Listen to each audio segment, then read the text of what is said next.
अट आहे. कसं आहे ना, मला कल्पना आहे की साखरपुडा रीतीप्रमाणे मुलीच्या घरीच होतो.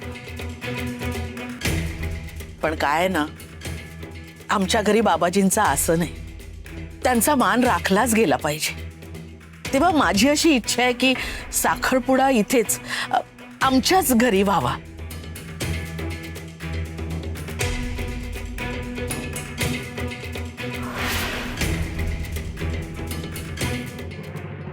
अहो मनोरमा वहिनी, काय म्हणताय तुम्ही? या साखरपुड्यासाठी अख्खा वाडा सजवलाय. हो, फुलांच्या माळा, सनई, चौघडे, मांडव टाकून झालाय. आता ही सगळी तयारी वाया नाही का जाणार? त्यात तुमची अट म्हणजे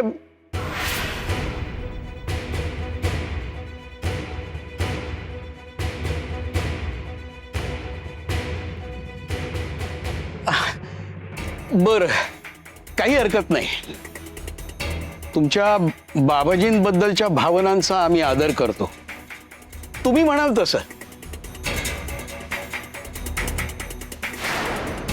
साखरपुडा आपल्या घरी होऊ देत आणि दुसऱ्या दिवशी लग्न आमच्या वाड्यावरती होऊ दे. मांडव तयारच आहे. बर. दुसऱ्या दिवशी माणिक आणि दिगंबररावांचं लग्नाचा बार जोरदार उडवून देऊ वाड्यावर. आता साखरपुडाच होतोय ना, लग्नाला अजून वेळ आहे, लग्नाला अजून वेळ आहे. तोपर्यंत माझं फिकर आहे, काहीतरी वाट काढेल, काहीतरी वाट काढेल. दुसऱ्या दिवशी माणिक आणि दिगंबररावांचं लग्नाचा बार जोरदार उडवून देऊ वाड्यावर. लग्नाला अजून वेळ आहे, लग्नाचा बार जोरदार उडवून देऊ वाड्यावर. लग्नाला अजून वेळ आहे, लग्नाचा बार जोरदार उडवून देऊ वाड्यावर.